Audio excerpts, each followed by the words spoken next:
ጤና ይስጥልን። ይህ ፋስት ዴሊ ነው።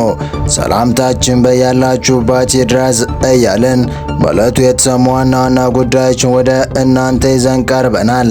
ቻናላችንን ሰብስክራይብ፣ ፕሮግራማችን ላይክና ሸር እንድታደርጉ እየጋበዝን የዕለቱን አበይት ዜናዎችን አስቀድመን እንጀምራለን።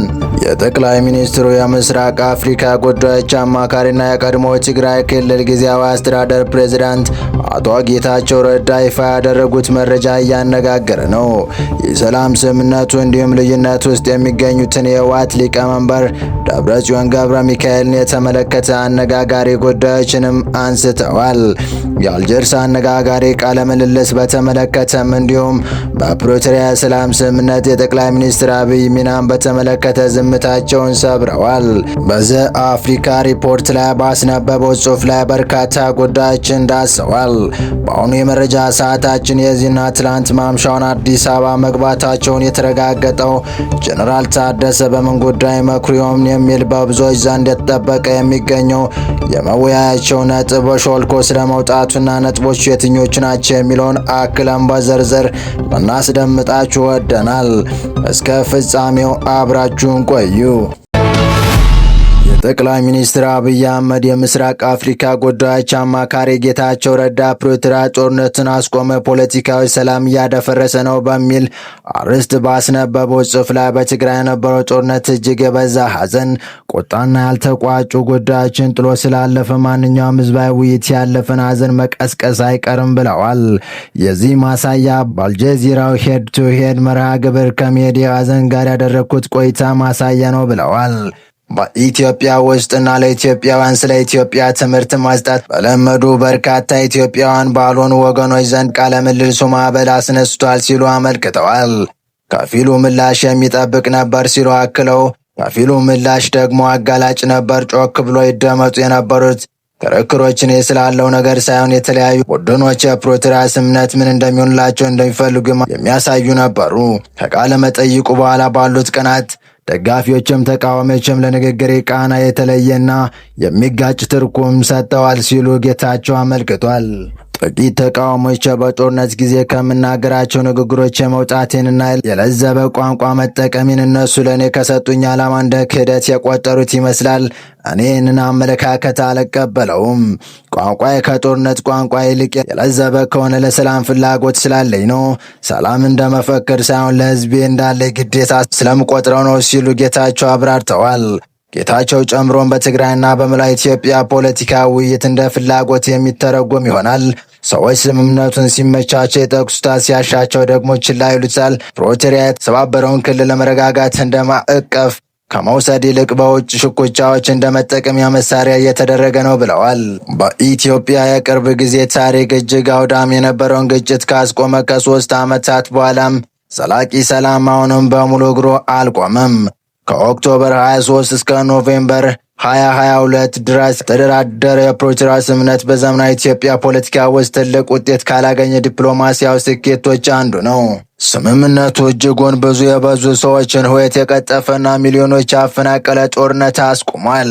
የሰብአዊ እርዳታ መስመሮችን ከፍቷል። መሰረታዊ አገልግሎቶችን ቀስ በቀስ እንዲመለሱ አስቸኳይ ሲሉ የቀድሞ የክልሉ ፕሬዝዳንት አጽንኦት ሰጥተዋል።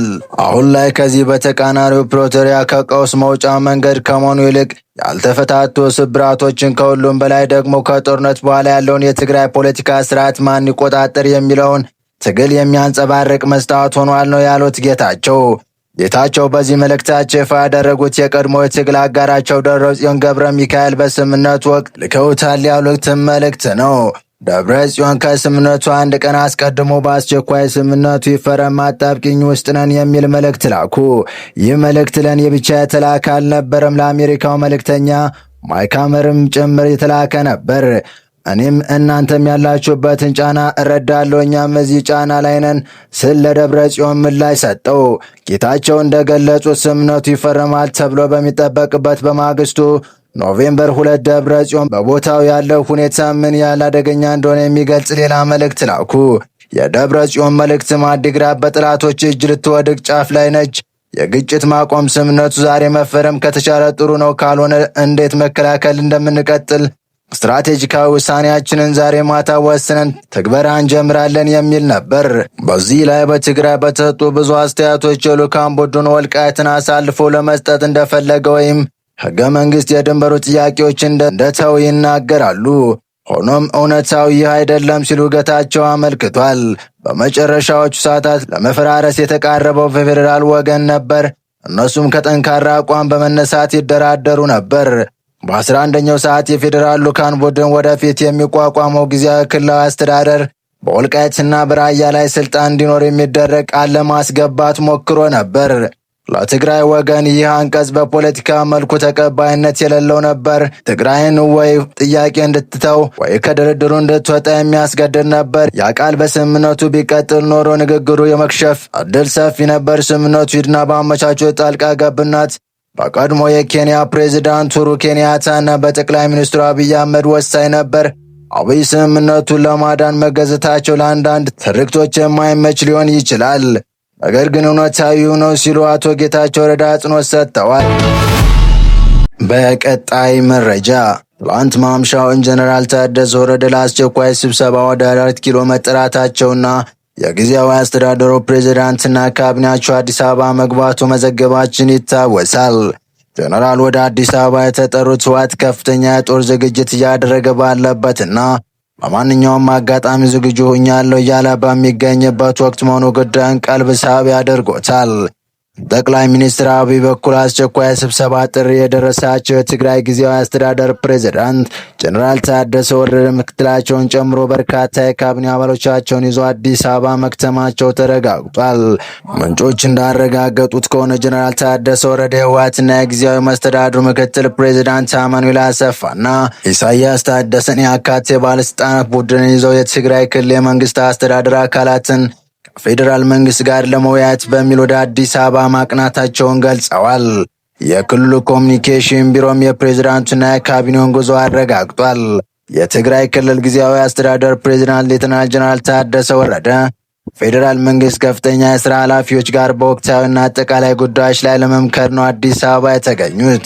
በዚህም ቆይታቸው ከፌዴራል መንግስት አካላት ጋር በጋራ በሚሰሩባቸው አጠቃላይ ጉዳዮች ላይ ውይይት እንደሚያደርግ ተጠቁሞ የነበረ ሲሆን አሁን በምን ጉዳዮች ላይ ሊመክር እንደታሰበ አንድ መረጃ ፈትልኮ ወጥቷል።